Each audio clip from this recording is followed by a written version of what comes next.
Okay, good afternoon, everyone, and welcome to Grade 8 Coding. Here we go. I see some names I haven't seen before, so welcome if you're new.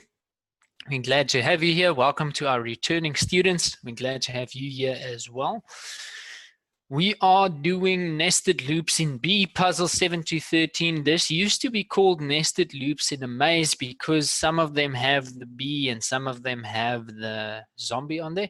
It doesn't matter. The principles of what we're learning is exactly the same. So that's nothing for you to stress about. Right. For those of you that might be watching this on YouTube, my name is Mr. Paul de Klerk, and I've been coding for about 6 years, perhaps a bit more. I'm not sure. I didn't uh, write down the first day that I started learning computer code, but it's roughly in that region. And I use computer code because I am a web developer, a freelance web developer. I mainly work on my own projects, and then I help out some friends working on some big stuff for people as well in the real estate industry. So what that means is I don't design. I'm not a designer because I'm not very skilled at design. What I am good at is building robust systems that work and that stay online and that is easy to use for users. I'm a very practical person. So what that means is I create websites, I create web-based applications, I create sort of online business cards, whatever sort of digital media people need. I create that for them, and I create platforms as well. So I'm working on one now, which is going to be 3 or 4 businesses and about 7 blogs all into one web address. So it's going to be massive, aimed at the real estate sector because I have friends working in there in that sector. So that's sort of how that came along. So I learned how to code or how to use programming languages because the software that I use to create these web-based applications or web content on doesn't always offer me what I want, right? So sometimes I want a bit of extra functionality. Sometimes I want something to look a bit different. The software doesn't allow for that, but it does allow me to enter custom code. So then I taught myself how to create custom code to achieve the results that I wanted. So there's one of those first things that I always get back to with regards to programmers and coding peoples is we are problem solvers. I had a problem and I turned to computer code to solve that problem for me. And now whenever I face similar problems, I use the coding knowledge that I have to sort that out. For that, I use CSS and HTML mainly. We are working on a coding language that is known as JavaScript. Now, JavaScript is one of the most commonly, widely, popularly used coding languages in the world. And currently, it is also the highest paying coding language in South Africa. Developers in South Africa that are very skilled at creating JavaScript code, they get work from overseas clients often. So they sit here at their homes in this beautiful country, but they work for people in other countries, right? And it is not only in other countries where they get work. A lot of South African entrepreneurs and big companies have a demand for people who are really skilled at creating this computer code, especially in this language.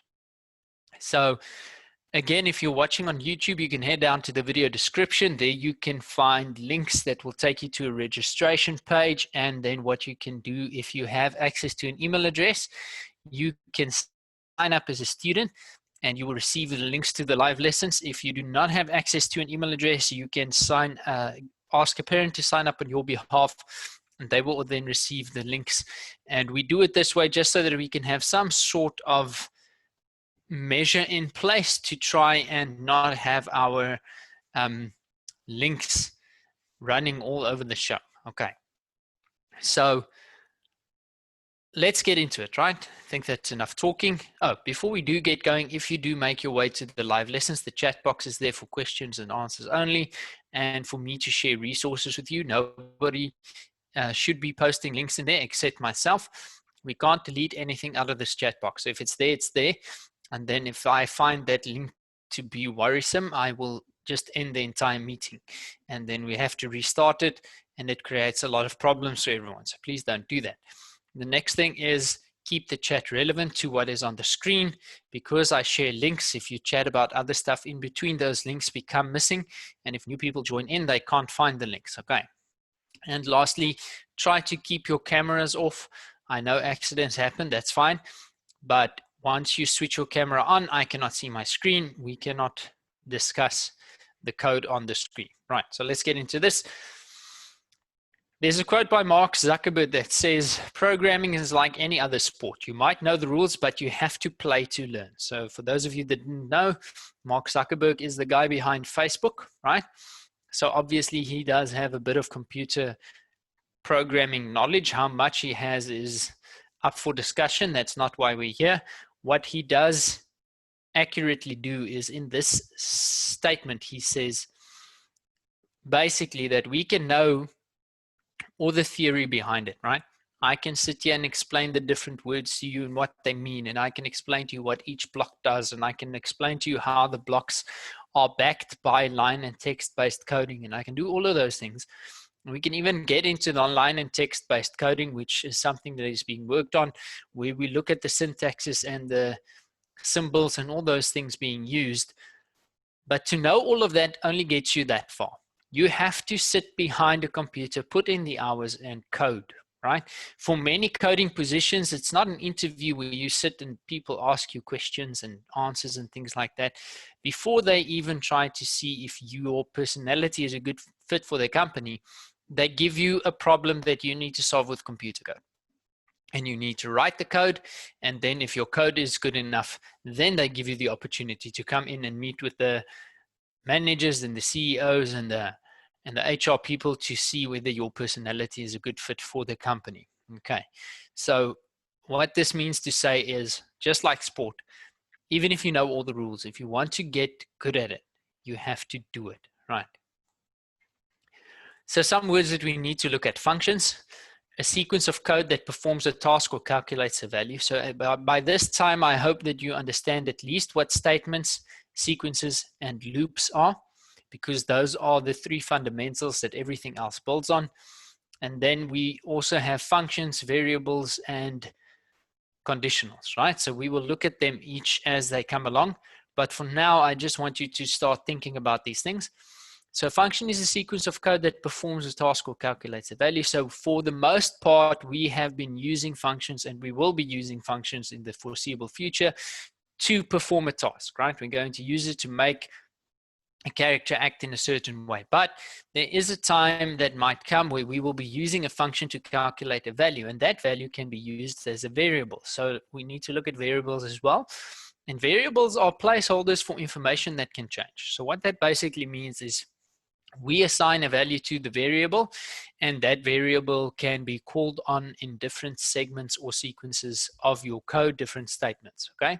So the first way that we are going to practice it when we get there is variables as a constant, where we're going to be creating a variable, assigning that variable as to a certain value, or assigning a certain value to that variable, and then using that variable in different statements. So move forward statement, the jump statement, whatever statement we can use it in.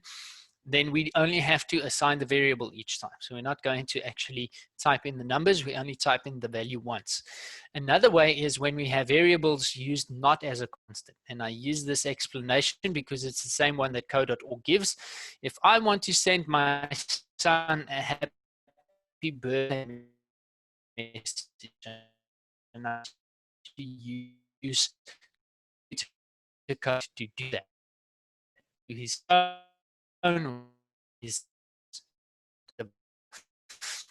I'm not studying language, so don't quote me. I'll say something like, send message, happy birthday, son, it is your birthday today. Just give a second. All right, seems my internet connection is a bit unstable. When I see that happen, I'll just be quiet and repeat whatever I said. So I can send a message to him, happy birthday, son, it's your birthday today, you are 8 years old today, right? Now, next year, when I want that same code to send that same message, there's a problem because he won't be turning 8, he will be turning 9. So instead of entering the value 8, what I would enter there is a variable saying, Happy birthday, son. It's your birthday today. You are age years old today. And the variable I will assign elsewhere, and I will call it the age variable, and I will make it or give it a value of 8 plus 1. So next year, it's going to say, happy birthday, you're 9 years old. And now that variable has obviously changed from 8 to 9, but now it's still 9 plus 1. So the year after that, it's going to be 10, and so on and so forth. Okay, that'll make more sense once we start using it practically, but I want you to start thinking about these concepts. Okay, we have to get this theory down and understood before we can really continue. Right, let us check. So we're going to be doing nested loops in B, and I'm not going to keep you on this PowerPoint any longer. Just get there, nested loops in B. So we've done number 6. Let's start with puzzle number 7. And again, if you see a zombie there, don't stress. It's still nested loops in B. It's just the same idea. There we go. There's a zombie, not a bee, but the same idea is being applied, right? So I'm going to share the link in the chat box to everyone. What this link does is when you click on it, it'll open into your own web browser, whether you're using Google, Safari, or Edge, or whatever browser you're using. It'll open up this same screen in front of you so you can actually code with us. You don't just have to watch us coding, okay? Some have told me that they can do this on their cell phones. If you can do that, great. I, for one, can't. My fingers are not smart enough to navigate those small screens effectively. If you do not have a computer with you now, then you can just copy that link into some or other text editor or into a message sending service and keep that link. You can access it later on your PC and it'll still be active, right? So also, if you keep it open in your browser now, after we finish the Zoom lesson, you can still continue coding without me being here. And again, as I said, if you want to get good at it, you have to do it. So it's advisable to try that, okay? So for those of you that are new, I have to just run through our interface here, which is otherwise known as a GUI, and GUI stands for Graphical User Interface. What that means is we are the graphical users. Humans, we like to see text. We don't want to see ones and zeros. We will like to see the colors. We like to see the pictures so that we can understand and interface with the computer software in an easy way.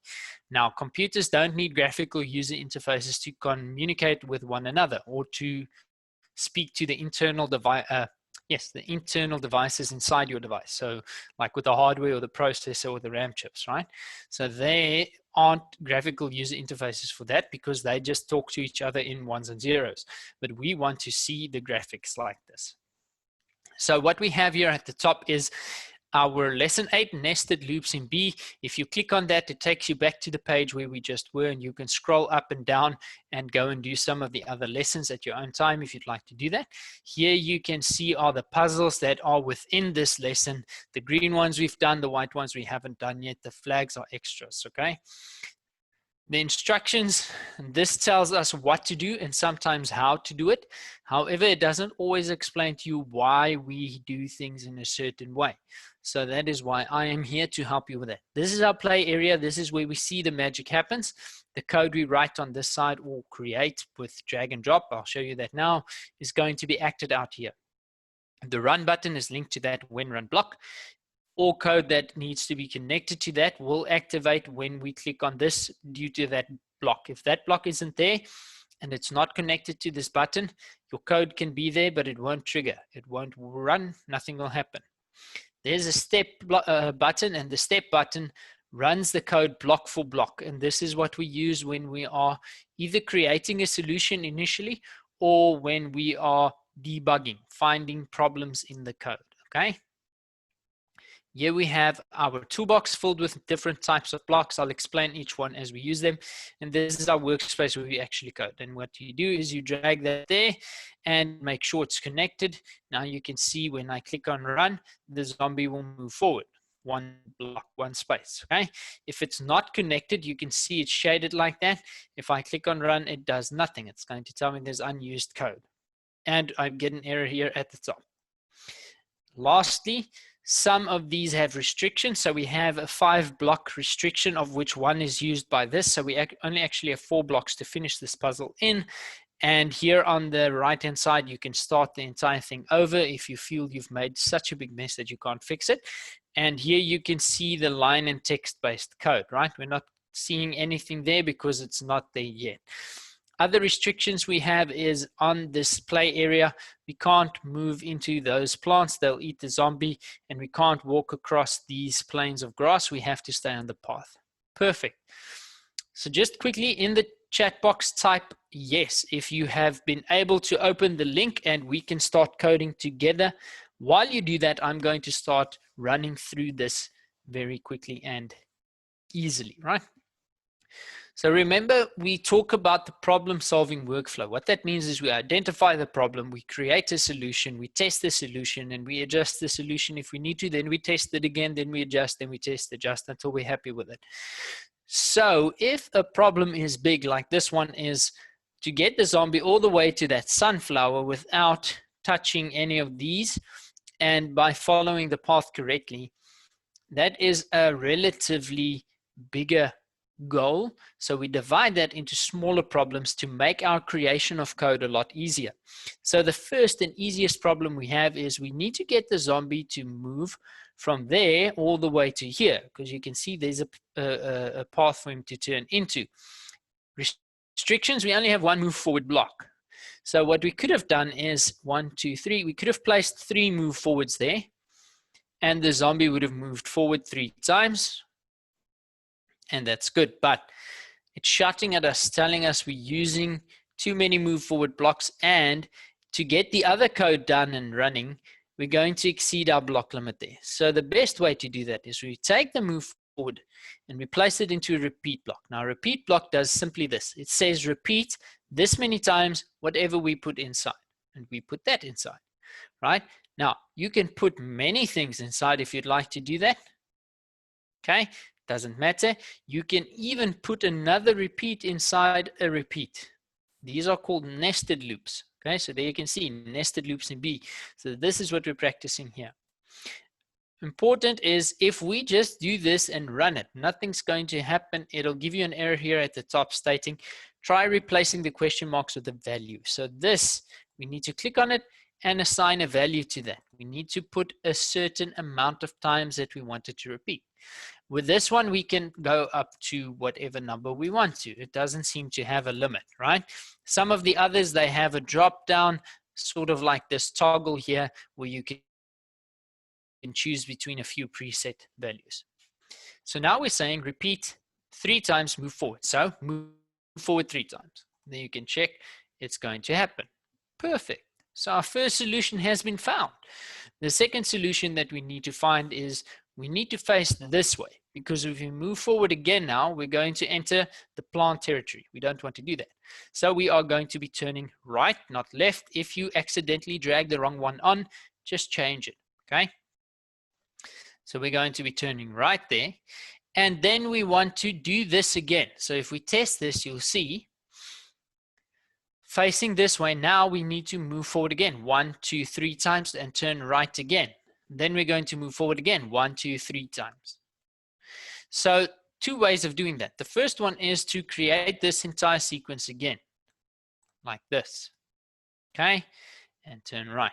But that's a problem. We're over our block limit and we are using more move forwards than we have available. So the easiest way is to nest this loop. Put this repeat in that repeat. We make that run 3 times. So now we're saying move forward 3 times, then turn right, then do it again. Then move forward 3 times, turn right, then do it again. Move forward, turn right, and then we're done. So if we test it, you can see that the code works. And our zombie is eating his sunflower.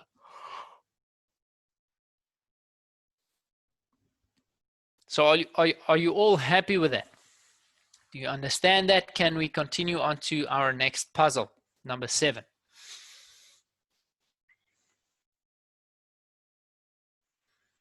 Okay.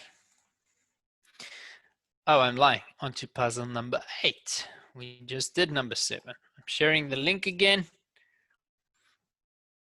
Okay.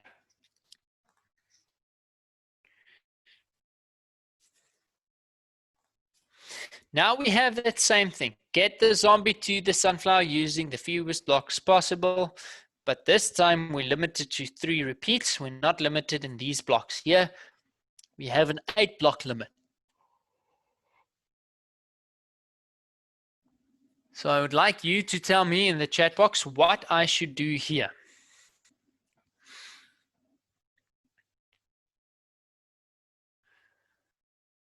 So you just type the name of the block that you want me to drag onto our workspace.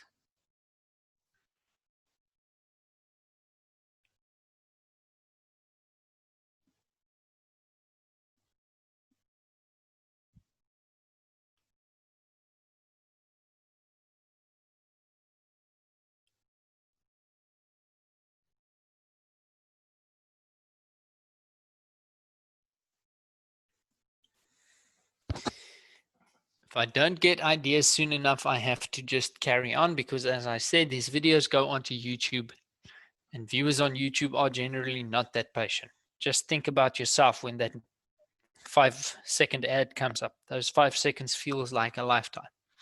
Okay, I'm going to carry on. So we want to move from here to there. Again, 1, 2, 3 times. So we're going to place and move forward. We're going to repeat that 3 times. And we're good to go. Then we want to turn so we're facing this way. So we need to turn left. Then we're going to move forward again 3 times. Just connect it, otherwise it will not work. There we go. Awesome. So now that we are at that stage, we can test it. Okay, so the first thing I see is we need to turn again. So we're going to turn right there. And now I can see that this pattern here and this pattern here looks exactly the same. So we will just repeat that entire thing twice. Because for each one of these first repeats, we are completing 1 pathway. So we're doing 2. And if we do 2 pathways twice, it equals 4 pathways. 1, 2, 3, 4. We can run it. And we will most likely end up on the flower, which is where we want to be.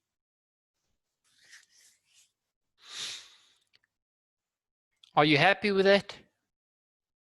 Can we continue on to puzzle 9? Just a little heads up. There seems to be some formal assessments coming up. So if you are really uncertain about how something is functioning, now is the time to start asking those questions, right? If you want me to explain a puzzle a second time,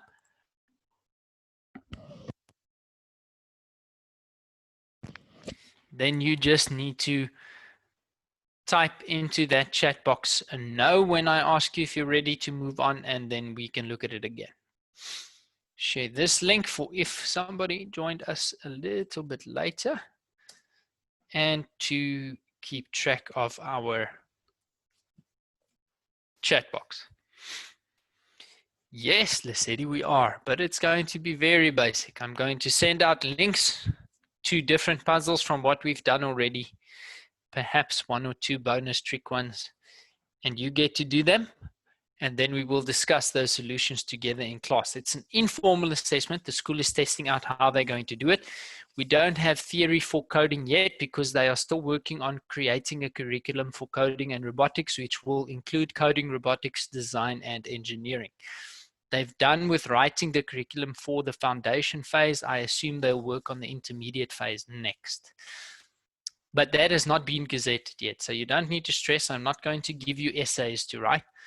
I will send out a few links so that you can do a few puzzles, and that's literally the only way we can test on this, because we are using the Blockly system.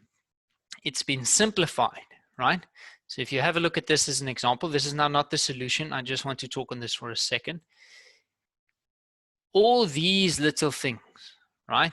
The equals, semicolons, curly brackets, parentheses, all those things in the way that they're placed in these statements here at the beginning for and VAR and so on and so forth.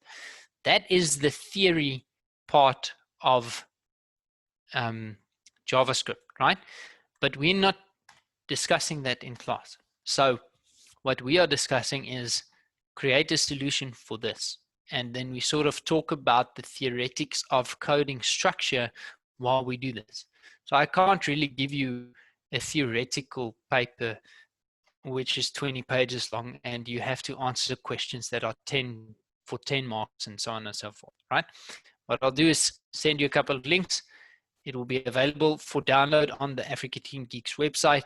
You can go to those links, do a few puzzles, and then we'll chat about them in a following lesson. Does that make sense? Are you stressed about that? You shouldn't be.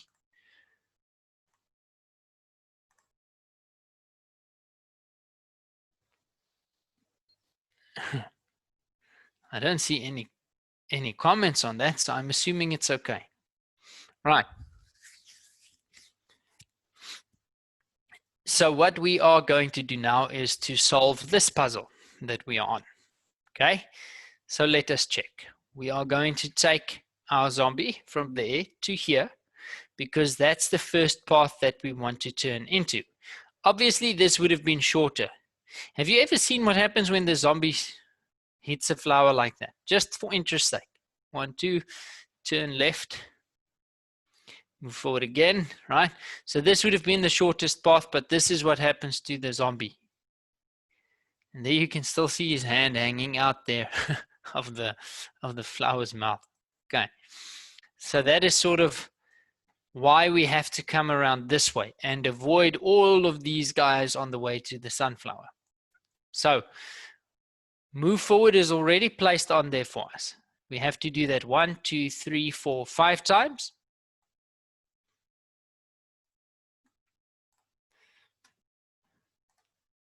Then when we're here, we need to turn left to face upwards. Now we can see again 1, 2, 3, 4, 5 times. Another turn left. 1, 2, 3, 4, 5 times. Another turn left. 1, 2, 3 times. Okay, so we have a pattern for the first 3 pathways. So what we can do is just put that into a repeat and test it to see if what we have hypothesized will happen is actually going to happen. There we go. It does. Awesome. Now we want to solve the last 2, which is a 1, 2, 3 move forward, turn left, and a 1, 2, 3 move forward. So we're going to use another repeat. We're going to move forward 3 times, and we're going to turn left, and we're going to do all of that twice. So now you can see this section, sequence, or segment is going to be the solution for one of the longer pathways, right? So we can actually say that longer path solution. And then this one here is going to be the shorter path solution, right? I'm not sure if we have spoken about comments before. A comment doesn't add anything to your blocks. It also doesn't run in your code. If you look at this, it is only a placeholder for coders to know what each section of code is doing. So if I'm taking over from a project from somebody else or collaborating with them, if they do this properly, it's easy for us to work together. If they don't do this properly, it becomes very difficult. Also, if you are creating a program today and a year later you want to improve that program, or you want to go and debug something because maybe the way that coding language has been processed has been updated, so now your code is buggy, so you have to go back and fix stuff.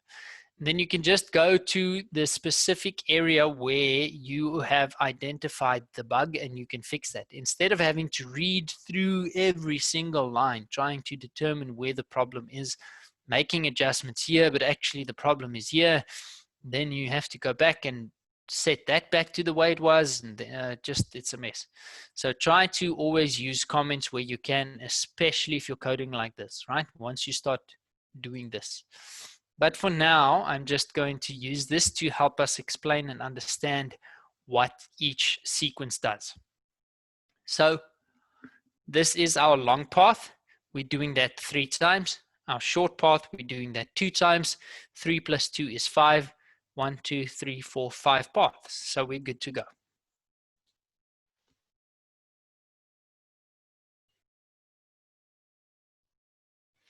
Awesome.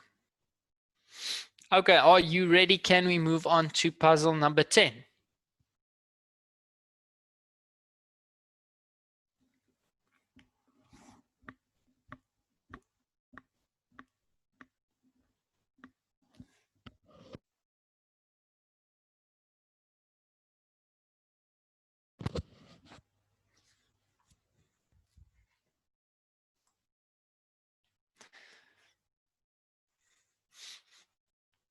Okay, this is a fun one, right? Figure out how to get all of the nectar using only the blocks available. So here we have one get nectar block that we can use, and we have one move forward block that we can use. Oh no, I'm lying, 2 of them, and we have 3 repeats that we can use. We're stuck with a 7 block limit, of which 1 is used already. So our code can only consist of 6 blocks. So there are 2 ways to do this. The first one is to move forward and get nectar. That's obviously where we'd start. So you can see that 2 is changed to a 1 there. It's stuck behind the B, but it has. And now we want to do this 3 times, right? Hey, I didn't know we can do that. So here you can see there's 1, 2, 3. Ignore the flower that the bee is standing on, because that's the end of this path. So if we go to there and then to there, then to there, then we're going to go all the way to there again as well. Now, once we've done that 3 times, we can run it and check.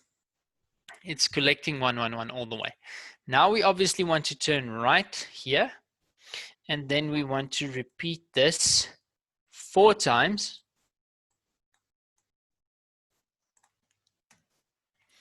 To test if this sequence is correct. And there you can see that the sequence is working, but we want to collect all of the nectar. For that to happen, we have to go around this little block 12 times, collecting all of those things, right? So your actual repeat is going to be 48 times. Might be less. I haven't checked it yet. Counting 1, 2, 3, 4, 5, 6, 7, 8, 9, 10, 11, 12. Yes. 12 times. So it's going to be 48 times, right? 12 times 4. Okay, so we can watch this go until we fall asleep, which is not something that I want to do now. But if you are writing a program that is made to hypnotize people or to help them fall asleep, then you'd obviously go this way. And you are saving space on your blocks. But there is another way that will eliminate that and eliminate that tediousness of watching him go around in that circle the whole time. And in that way, we're going to do this, and we're going to collect 12 nectar on each flower. And then we're going to do that 3 times to get 1 path completed. 1, 2, 3 there. We're going to turn right at the end of all of that, same as before. And we're going to finish that off by making that happen 4 times. Now, if we run the code, you'll see we move on to each flower, collecting all of the nectar at that flower before we continue on to the next one. So now I've shown you 2 ways to do the same thing.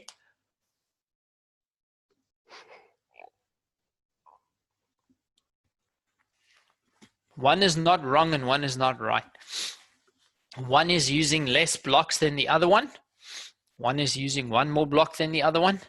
but it's all going to depend on what your program is expecting of you to see here.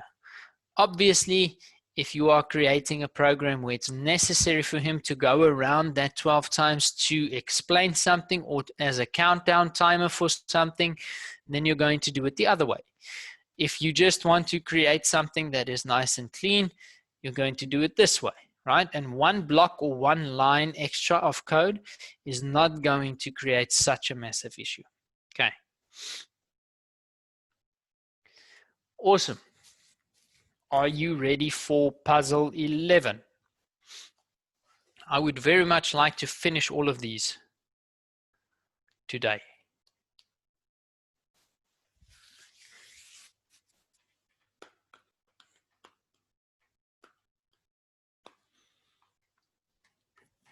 I'm not going to let that run again.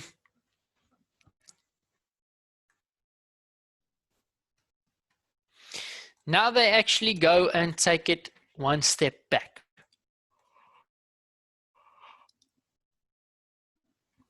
We're not using any turns here. This is just the straight line moving down here.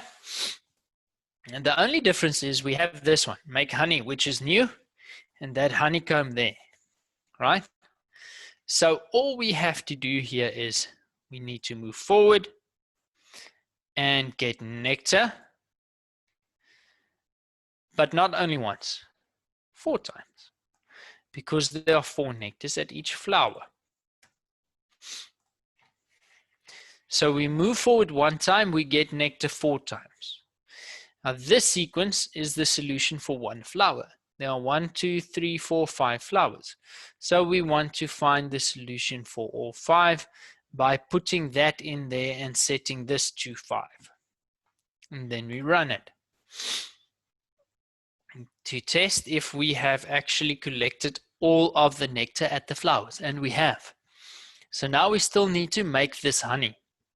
So the only thing we do there is we move forward and we need to use another repeat, and this time we put a make honey in there and we make that happen 4 times. Now it's important to notice here, this doesn't say make honey forward, it just says make honey. So it's going to make honey wherever the bee is standing, or try to let the bee make honey where the bee is standing. So that's why we have to move forward the 1 last time so that we are on top of this.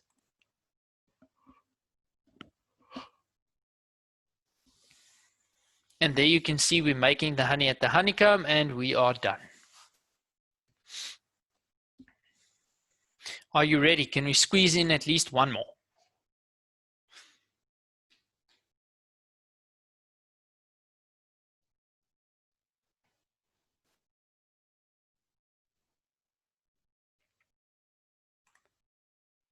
Awesome.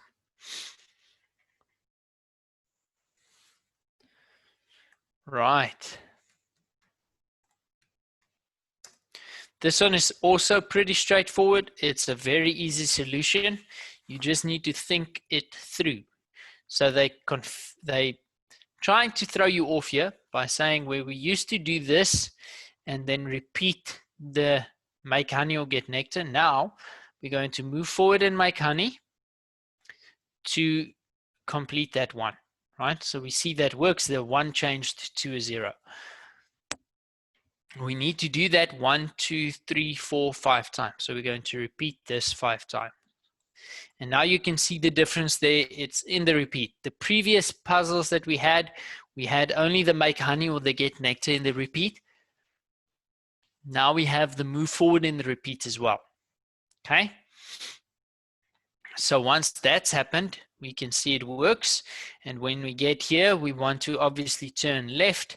And then we're going to do 1, 2, 3, 4, 5 again.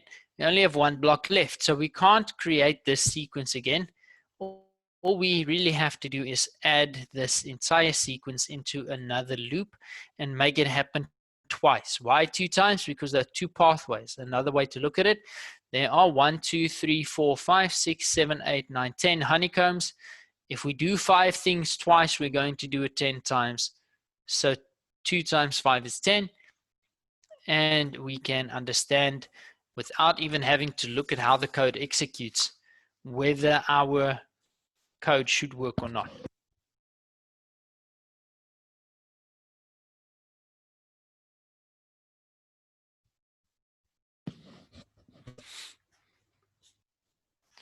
Okay, I want to try at least one more.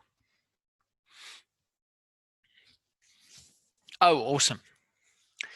This is a good place to end it off. Then I'm going to give you one of the lesson extras as homework. Look closely at the code below. How much honey will the bee make when you click run? So before we can do that, these were created to help us understand how to read code so that we can effectively debug in the future. So there are two ways to go about this, right? So we're going to see how much honey the bee will make when we click run. Either you can go old school and put your mouse pointer on top of the actual map and then act out the movements with your mouse pointer as if the bee is acting out the code. So if you see there, it's a move forward and a make honey, so that's 1. Then it's repeating, so that's 2. Then it's turning left, so we're facing down here. Then we're moving forward and making honey, 3. Move forward, make honey, 4. Turn right, that turn right there is coming here. Then we're back into this big loop, so this is running again. All right, so that's there. 1, 2, 3, 4. That's 8 times, right? The other way is, if this is a move forward and make honey, and this is a move forward and make honey, it happens twice here and twice here. So 2 plus 2 is 4. Now, this entire sequence is going to happen 2 times. So 4 times 2 equals 8. And as you've told me in the chat box, the answer is B, 8. And you would have been correct if that is what you typed. Perfect. So I want to jump here, and I want to give you this.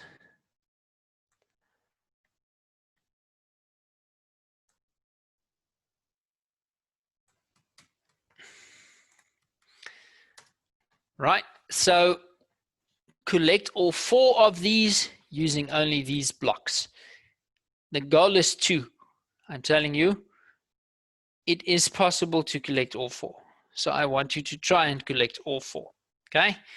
And then I want you to take a screenshot of that and send it to me via email so that I can see. Just if you do decide to do that, and I don't think many in this lesson have done that before, just write their grade 8 into the subject line somewhere, because your work and the grade 9's work are very similar, and then I'm just sure of who is where.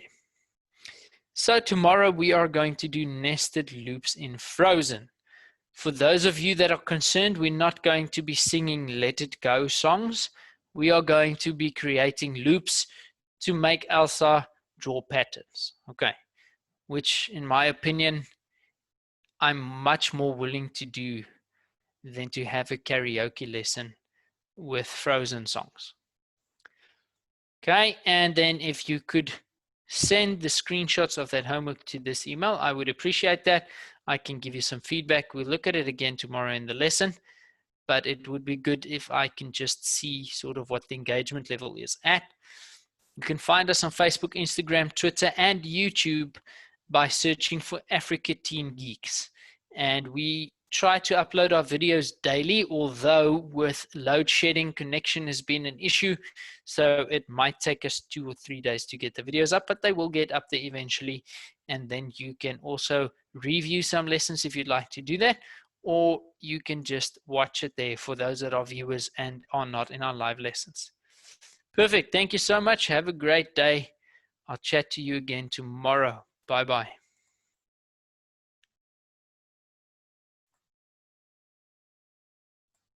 Bye, Lesedi.